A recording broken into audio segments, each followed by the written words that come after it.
200 farmers, 20,000 soldiers. At dawn, the numbers alone should have foretold a massacre.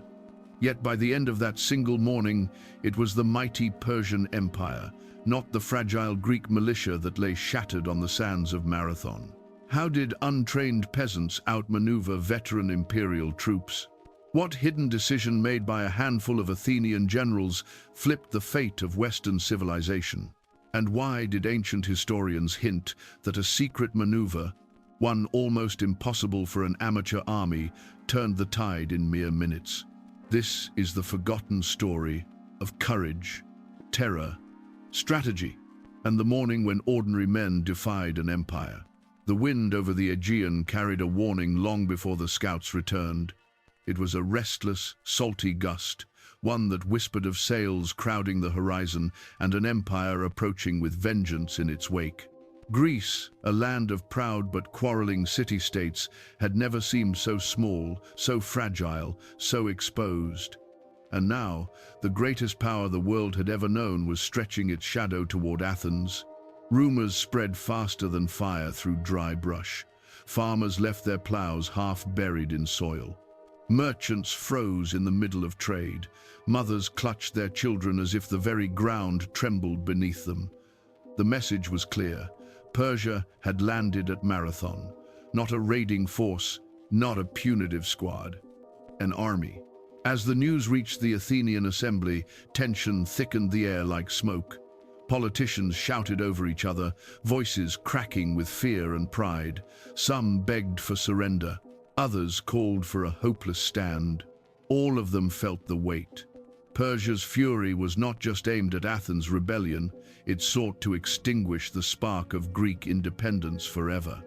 Meanwhile, Sparta, the legendary warrior state, offered prayers instead of soldiers. Their religious festival chained them in sacred ritual, leaving Athens to fight alone. And so the impossible task fell upon ordinary men, shepherds, potters, fishermen, farmers, who now found themselves standing between civilization and annihilation. Miltiades, scarred by battles past, stepped forward as the only man who truly understood what Persia intended. His voice steadied the assembly. His resolve silenced the panic. By sunset, the decision was made. Athens would march to Marathon. As the city emptied and torches flickered along the roads, a distant glow rose from the coastline, the fires of Persia settling onto Greek soil. A storm had arrived, and Greece would either withstand it or be swept into history's abyss. Night draped itself over the Athenian camp like a heavy shroud. Not even the crackling of distant Persian fires could drown out the sound of nerves, shallow breaths, shifting armor, the restless scrape of sandals on dry earth. For the first time, many of these men understood what true fear felt like. Not the fear of hunger or hardship, but the fear of erasure. If they failed tomorrow, Athens would not merely lose a battle, it would cease to exist. Miltiades walked among them like a ghost, silent but watchful. The men tried to hide their trembling when he passed, but he saw everything: the clenched jaws, the darting eyes, the hands tightening around spear shafts. He knew that courage was not the absence of fear. It was the decision to stand despite it. And tonight, fear ruled every corner of the camp. Some men whispered prayers into their shields. Others scratched hurried messages onto wooden tablets for families who might never see them again. A few simply stared toward the Persian camp, its torchlight flickering like a row of hungry eyes waiting to devour them at dawn. Every breath felt stolen. Every heartbeat felt like it echoed too loudly. Miltiades carried his own burden. His memories of Persian cruelty, their arrogance, their methodical destruction of cities pressed on him like tightening armor. Failure tomorrow meant condemning Athens to the same fate. He could not allow it. Yet in the quiet moments, he questioned himself. Could farmers truly stand against an empire? The hours dragged forward. Torches hissed in the wind. Horses snorted in their sleep. An eerie calm settled, the kind that comes before storms, before endings or beginnings. Then, just as the sky began to pale, a horn sounded across the valley, long, mournful, impossible to ignore. Dawn had arrived, and so had the moment none of them were ready for. The plains of Marathon stretched out like a vast, silent stage awaiting its actors. At first light, the land revealed itself in stark contrasts. Soft marshes gleaming under dew, jagged foothills rising like guardians, and a wide-open field that promised either victory or annihilation. To the untrained eye, it was simply a landscape. To Miltiades, it was the only weapon Athens possessed. He walked the terrain with the precision of a hunter. The marshes to the north could swallow cavalry hooves. The narrow paths near the foothills could funnel troops into bottlenecks. Even the gusting sea wind might tilt the balance of arrows. Every contour whispered possibility. Every shadow held consequence. Across the plain, the Persian camp sprawled like a city of war, orderly tents, glinting armor, banners dancing in the wind. Their numbers seemed endless. Worse, their cavalry, the backbone of the empire, stirred restlessly, waiting for the command to sweep the Greeks aside. Confidence radiated from their every movement. Why shouldn't it? They had crushed countless rebellions. Greece was just another name on the list. But Persia made one fatal mistake that morning. They believed time favored them. Their commanders argued, delayed, reconsidered, and waited. Whether out of overconfidence or the miscommunication of massive armies, the hesitation cracked open a window so small it almost went unnoticed. Miltiades noticed. He gathered his fellow generals in the fading torchlight, maps pinned down by stones, shadows trembling across the parchment. His voice was steady, but the fire reflected in his eyes revealed something deeper, an idea, wild and impossible. He traced the marshes, then the hills, then the open plain, as if conducting a symphony only he could hear. By the end of his explanation, silence gripped the council. Some felt dread, others awe. All knew this plan would either immortalize Athens or doom it forever. Outside, a cold wind swept across the plain, rustling shields and whispering of a choice no army had ever dared before. Something monumental was coming, and the land itself seemed to hold its breath. Miltiades stood before the generals, the faint glow of dying torches casting sharp lines across his determined face. Outside, the Persian camp murmured with the restless confidence of an army that believed victory was inevitable. Inside the Greek council tent, however, the air felt colder, tight with dread, expectation, and the unspoken fear that they stood at the edge of extinction. Then Miltiades spoke, and the night itself seemed to still. We charge, not advance, not hold formation, not wait for a better moment. Charge. Across open ground, against the greatest archers in the world, wearing bronze that could crush a man under its own weight. The generals erupted in disbelief. Some called it madness, others called it suicide. One slammed his fist onto the map, shouting that farmers could barely march in armor, let alone sprint. Miltiades didn't waver. He explained the truth he alone had realized. The Persian cavalry was absent, momentarily embarked on ships to prepare for a coastal maneuver. For the first and last time, the battlefield lacked the empire's deadliest weapon.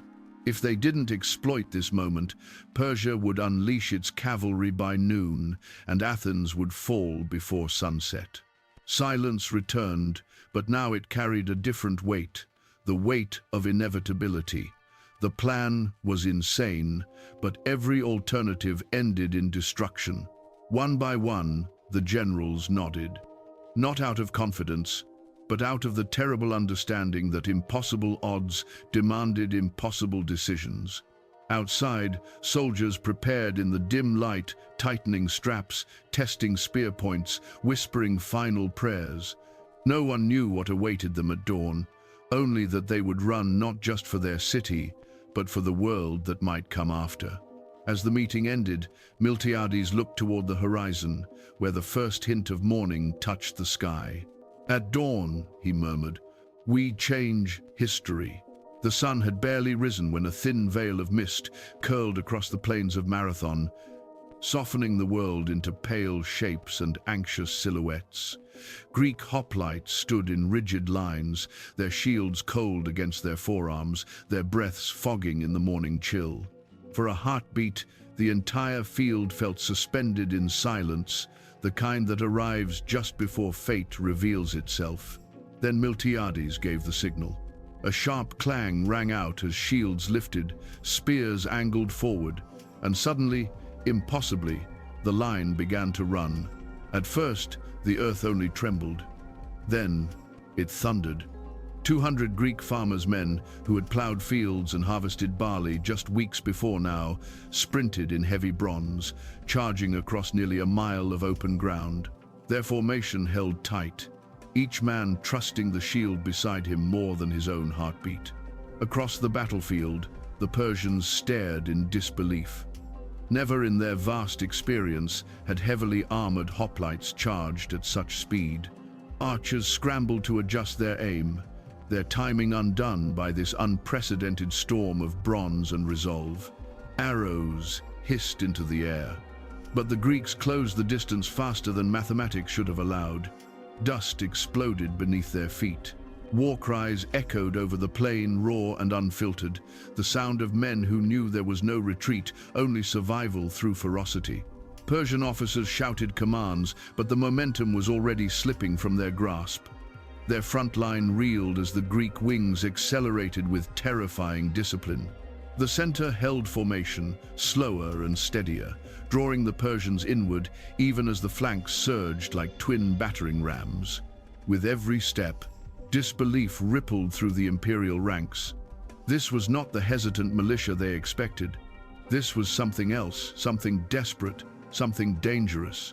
The Greeks were almost upon them, and the moment before impact hung in the air like the final breath before a storm breaks.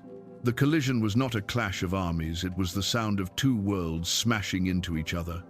Bronze met wicker shields with a shriek that tore through the morning air. The Persian center, thicker and deeper than the Greek middle, surged forward with overwhelming force, driving the Athenians back step by grinding step. Dust engulfed the battlefield. Men vanished into a storm of shouting, sweat, and raw desperation.